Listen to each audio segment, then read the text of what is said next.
done in our district is, and certainly it wasn't, we took this from Mobile, Alabama.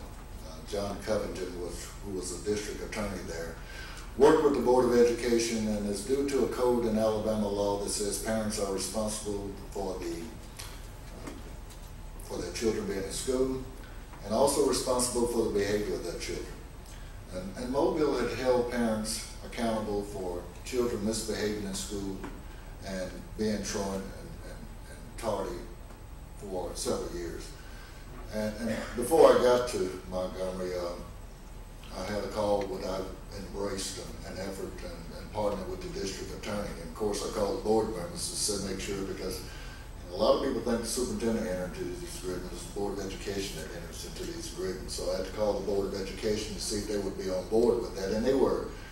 And we made it work. And what has happened with the Helping Families Initiative, and that's what it's called, we track children, and when they're suspended one time, it goes through a database, and it generates a letter to the parents from the district attorney's office and the superintendent sign. And that student continues to have problems, not even in terms of the suspension. We have case management. The beauty of it in some is we have all these social agencies that get together once a child is referred to the Helping Families Initiative before any court referral is made. And I mean every social agency in the city. And it's beautiful to watch, because you go to every last one of these people around this room who have done an in-depth assessment of what the problems are that are plaguing their family.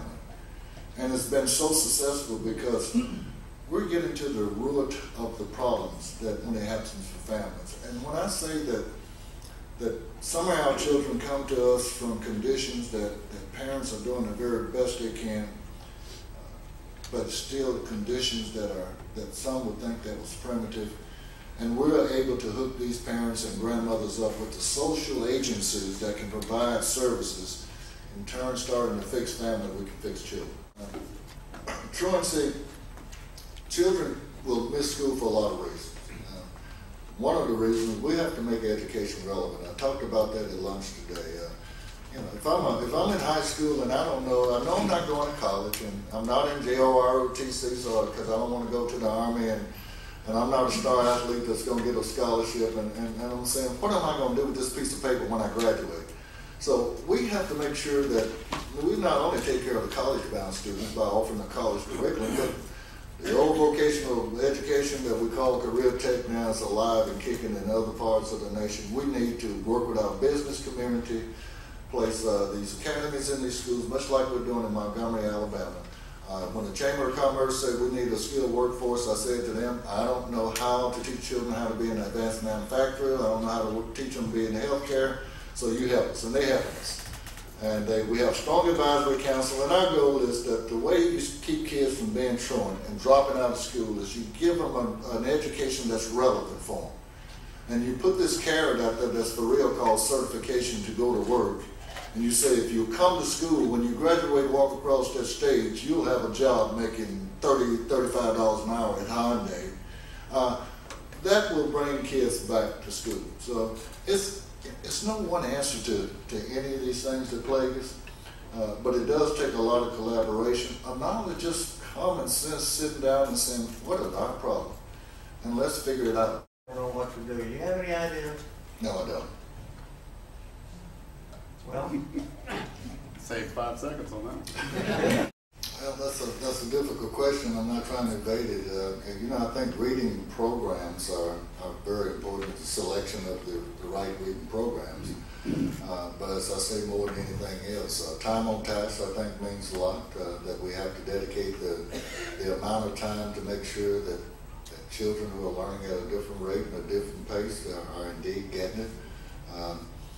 And it's, again, a lot of variables. I wish that I could get up here and give you 1, 2, 3 things that we could do. But until you sit down and you find out what the reading program is, how much time we're spending on it, who's teaching it, what kind of training they get, and all the other variables, you know, it's just like shooting a BB in the dark. I would hope that if I'm given the opportunity to be the superintendent, that I'll get with the people who specialize in this, and they can talk to me about time on task and who's teaching, what kind of professional development we're getting, and we find a way to solve it. But I can't give you a silver bullet on what we need to do. In the latter, okay, and if it was the first, I wouldn't even be sitting here.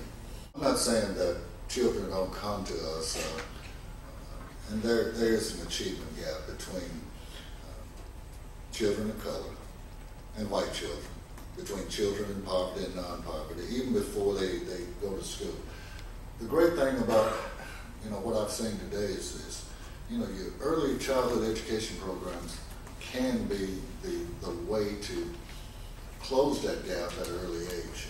And I've seen some good pre-K programs in this district today, which is very satisfying to me, and I think would be very attractive to whoever's looking at this job, because you can do some wonderful things with it. I've read some things in the paper prior to coming here, and I've had some conversations with some other people since I've been here, and it's hard to really know whether or not, and let me answer your question very specifically. First of all, we have 12 members of the Board of Education that needs to make that decision, and 7 of them needs to make it that we need to fight the state on that. Okay, that's the first thing. Until I had 7 board members saying that's the direction I want you to go, I wouldn't fight the state on anything. I can tell my opinion, but it doesn't mean they're going to listen to it. The second thing, and I do have some issues with this, I don't believe in changing the rules in the middle of the game for anybody. And when we started this accountability model, we knew that by 2013 where we had to be. And now we're at 2009. The rules haven't changed. They're the same. So I understand what the state is saying.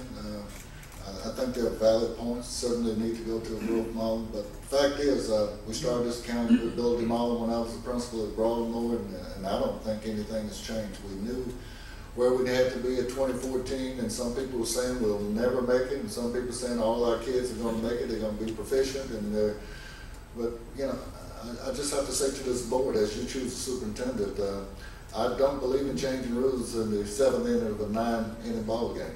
Earlier I said we have to take care of the ones we have, but the reality is if your average daily membership keeps dropping every year, you lose funding and you become less than a strong district. So you have to find a way to get parents back into your schools. And I still subscribe that we will work with the children that are already in our school district, but this is something else that I know works. You can have school within schools and neighborhood schools to meet all types of initiatives, whether the school within school is a career academy, whether the school is within school is a zone magnet. And what I mean by a zone magnet is that you can open up a magnet within a school for those students who live in that attendance boundary and meets this criteria to offer a more rigorous curriculum than you do at others. I've had the experience of doing that as a high school principal at Huntington High School. I developed same thing. We lost a middle class, black and white, from Huntington High School. They went to Caddo Magnet High School. They went to Captain Street High School on the M&M transfer. But the first thing they have to do is to develop a climate where they can learn. And I think that's the same within the school district. You have to have a safe learning environment. It has to be nurturing. You have to hire people that care about kids and nurture children. And again, so that PR that goes on and say, the principal loved me, my teachers loved me, and my principal know my name, and all the other things they do.